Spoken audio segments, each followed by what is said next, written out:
Artificial islands, they've got the incredible ability to reshape the natural world, creating entirely new landforms in the middle of oceans and even starting with number 15, the Kansai International Airport in Osaka, Japan. The Kansai International Airport is built on an artificial island created to address the growing demand for air travel in the Osaka area. Opened in 1994, the airport was built on reclaimed land with a platform designed to withstand seismic activities and rising sea levels. The island, known as Kenkujima, sprawls across 2,600 acres and sits 2.5 miles offshore from Osaka. The island was specifically engineered to cope with those seismic risks in the region, as Japan is known for its frequent earthquakes and typhoons. The airport does have a sinking problem. The artificial island was predicted to sink about 18 feet over the course of its construction. However, by 1999, it had sunk nearly 26 feet, exceeding expectations by a pretty significant. On January 17, 1995, just months after its opening, Kansai survived the devastating Great Hanshin earthquake, which had its epicenter just 12 miles away. Despite the destructive power, the airport's engineering, including sliding joints and shock absorbers, allowed it to remain largely unscathed. Number 14. The NEOM project in Saudi Arabia. So NEOM is a futuristic, sprawling development in Saudi Arabia, envisioned as a high-tech city built from the ground up. One of the key elements of this project is its location on artificial islands in the Red Sea. It was launched by Saudi Crown Prince Mohammed bin Salman in 2017. NEOM is designed to push the boundaries of innovation and urban design. It covers a vast 10,000 square miles and promises to be a hub for various industries including technology, tourism, and renewable energy, and it's built with infrastructure like robots and artificial intelligence. The NEOM Bay Airport serves as a key gateway for the city's development, and that's built on one of its boldest concepts is The Line, a linear city of skyscrapers that stretches for about 100 miles, designed to eliminate the need for cars and streets. Another notable part of NEOM is Oxagon, a floating industrial city designed to reshape global trade. This industrial complex will span between 77 and 97 square miles and focus on manufacturing, research, and sustainable tech. The development of NEOM has made waves in the global community, offering glimpses into what the future of cities could look like. With other projects too, including Trojana, a planned ski resort in the desert, and Sindala, a luxury resort island. Number 13. Amouage Islands. The Amouage Islands in Bahrain in the Persian Gulf exemplify the potential of artificial island developments for luxury living, tourism, and sustainability. This project, initiated in the early 2000s, not only expanded Bahrain's coastline but also redefined the concept of urban planning to stabilize the reclaimed land, ensuring a long-term durability. To counter the threat of coastal erosion and storm surges, a circular breakwater reef was constructed, consisting of 11 breakwaters strategically spaced about 250 feet apart. These measures highlight the project's commitment to harmonizing human development with environmental preservation. This approach not only improves efficiency but also aligns with global trends in urban sustainability. The centerpiece of the development is a 780-foot diameter circular marina with over 140 berths, catering to a cosmopolitan community of residents and visitors. Strategically located just shy of 3 miles from Bahrain International Airport and connected to Muharraq Island by 2 causeways, the Amouage Islands enjoys unparalleled accessibility. Unlike other artificial island projects in the Gulf, such as Dubai's Palm Jumeirah, the Amouage Islands balance luxury and practicality, creating an inclusive environment that caters to families, businesses, professionals, and international visitors, largest container ships. However, as European shipbuilding faced significant challenges in the early 21st century, these shipyards ceased operation in 2012. Today, the Linda Industrial Park spans over 1,000 acres, offering a combination of manufacturing, research, and logistical facilities. The park also features a deep-water port with a depth of over 32 feet, allowing for a seamless transport of massive components to international markets.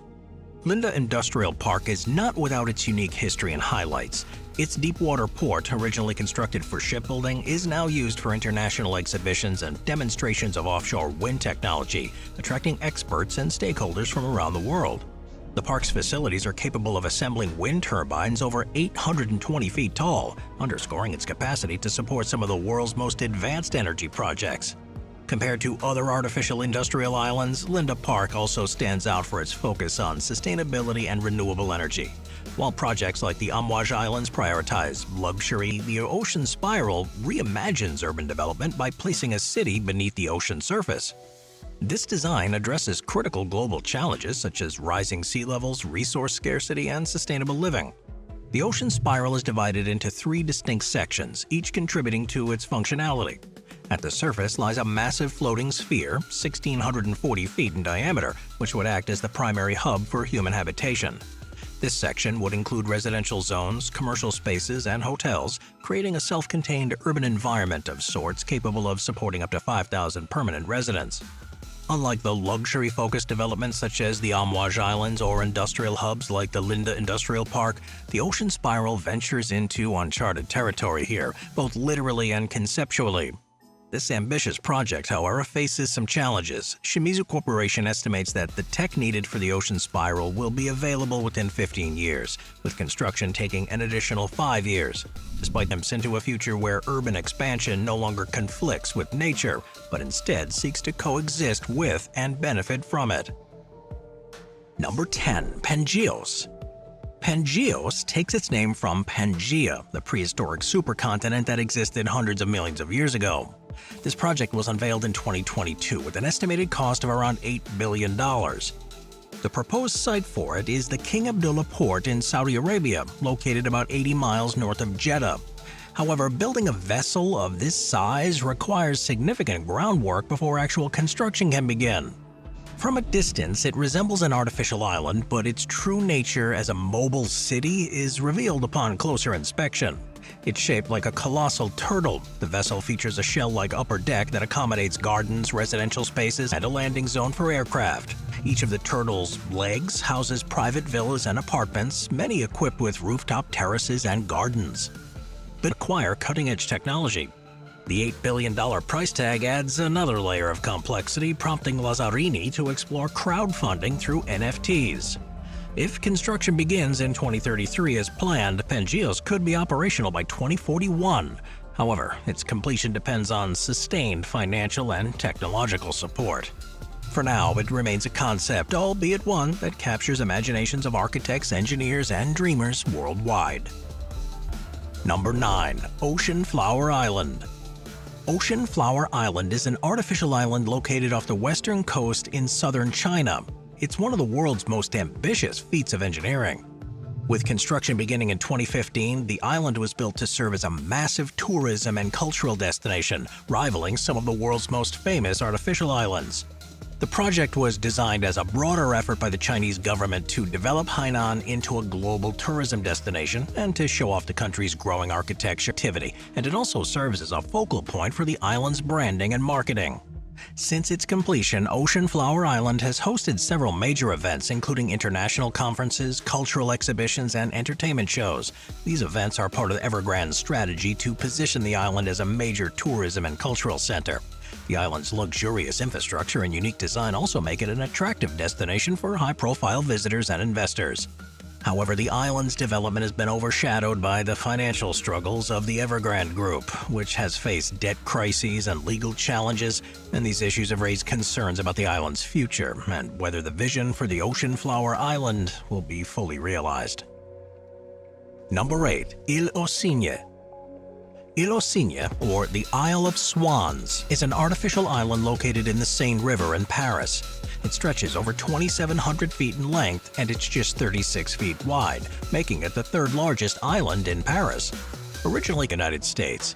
Initially facing east towards the Eiffel Tower, the statue was repositioned in 1937 to face west towards its larger counterpart in New York. This relocation symbolized the transatlantic connection between our two countries, as the smaller structure now looks towards the one in New York, further deepening its historical and cultural significance. In addition to the Statue of Liberty, the island also features a beautiful tree-lined walkway that runs the entire length of the island. This path offers a peaceful setting for walkers and cyclists who can enjoy the quiet beauty of the island while taking in views of the surrounding city. The island has modern amenities such as public workout spaces with bicycles and a climbing wall underneath the Pont de Grenelle. The Isle of Swans stands out from other artificial islands around the world due to the historical context and modern-day uses. While artificial islands are often built for industrial or economic purposes, the Isle of Swans was created for protection and later became a symbol of international friendship between the United States and France. A solution to the environmental challenges posed by rising sea levels. The floating city is planned to span multiple hectares and accommodate thousands of people in a community that combines residential, commercial, and recreational spaces. Its modular design ensures its flexibility, enabling each structure to be connected and adapted over time.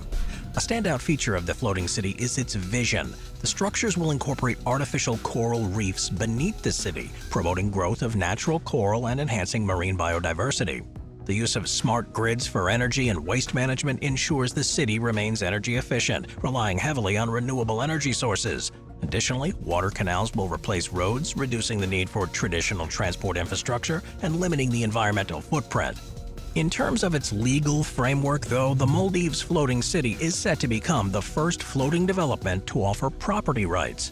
Residents who purchase homes will not only own their properties, but also be able to apply for Maldivian residence permits, a stunning example of modern engineering built on one of the most advanced artificial islands in the world. It was officially opened in 1998, and it was part of the large-scale replacement of the former Kai Tak Airport, which had been operational since the 1920s. The airport's located on a 4.8 square mile artificial island, which was created by leveling and expanding two existing islands. More than 3.6 square miles of the adjacent seabed were reclaimed to form this new island. The completed site added nearly 1% to Hong Kong's total surface area, and it was connected to Lantau Island via bridges and tunnels, integrating the airport with the rest of Hong Kong's infrastructure. This project was not only one of the most expensive airport developments ever, with the cost reaching unprecedented levels, but it also earned recognition for its engineering excellence. In 1999, the project was named one of the top 10 construction achievements of the 20th century at the Cannes Expo conference.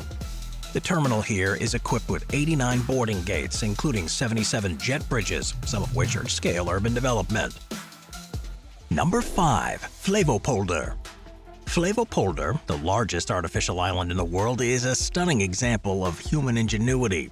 This is located in the Netherlands, and it represents a cornerstone of Dutch expertise in land reclamation. Its creation was a critical component of the Zuiderzee Works, an ambitious series of projects aimed at combating the ever-present threat of flooding and maximizing land use in a densely populated nation. This transformation was made possible by the construction of a massive dam in 1932 that closed off the sea from the inland waterways. With the water levels controlled, Dutch engineers began reclaiming the land. Unlike many artificial islands that sit above sea, Flevopolder lies entirely below it, shielded by a network of dikes, levees, and pumping stations. This is a necessity in a country where much of the land is susceptible to flooding. Flevopolder's name, derived from the ancient Lake Flevo mentioned in Roman texts, pays homage to conservation. The surrounding lakes act as natural boundaries that enhance the flood protection and foster some biodiversity. These are key features that make Flevopolder not only a triumph of engineering, but also a model of sustainable development. Number 4. Sentosa Island. Sentosa Island, located off the southern coast of Singapore, is an example of how modern engineering and thoughtful planning can transform a site with a turbulent history into a world-renowned leisure destination. Before its transformation, Sentosa held a far different role. The island served as a British military base before World War II and later became a Japanese prisoner of war camp during the war. The redevelopment of Sentosa was part of Singapore's broader vision to boost tourism. Starting in the 1970s, extensive land reclamation projects increased the island's area to 1.9 square miles, more than doubling its size. This massive engineering effort ensured that the island could host a range of world-class facilities while also maintaining a connection to national events, drawing up to 25 million visitors annually. Among some of its iconic attractions is Resorts World Sentosa, home to Universal Studios Singapore and one of Singapore's 2 casinos. Their size and diversity here further distinguish it from similar projects. At almost 2 square miles, the island offers a greater variety of attractions and features than smaller artificial islands like the Palm Jumeirah.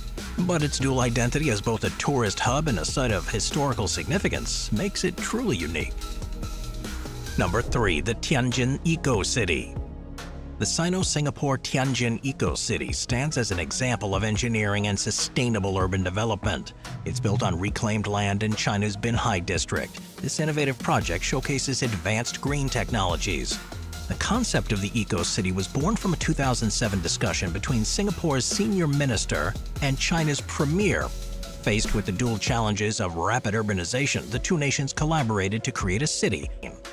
The transformation of the site itself is remarkable. Previously unsuitable for agriculture or traditional development, the land was riddled with pollution and water shortages. The Eco-City has turned those obstacles into some opportunities, using innovative techniques to restore the ecosystem, manage waste, and create a self-sustaining urban environment. Between 2014 and 2018, the number of registered companies in the city grew from 2,200 to over 7,000, with a combined capital investment of over $37 billion. Through initiatives like the Two Clouds project, Huawei has introduced cutting-edge solutions in cloud computing, big data, and smart urban management. Well, despite its successes, the Eco-City has faced a few hurdles. Early in its development, it struggled to attract residents due to its remote location. But subsequent efforts to provide affordable housing and quality education have gradually bolstered the population. Looking forward, the Eco-City continues to evolve, to integrate work, leisure, and announced in 2003, the World Islands were inspired by the success of the Palm Jumeirah, another of Dubai's famous artificial islands. The construction required an unprecedented scale of land reclamation, involving over 320 million cubic yards of sand and over 386 million tons of rock to create the 232 miles of shoreline. The project aimed to have luxury residences, hotels, and resorts on islands ranging from 3.5 to 10.5 acres in size, spaced an average 330 feet apart. By 2008, these islands were mostly formed, and 60% had been sold to private investors and companies.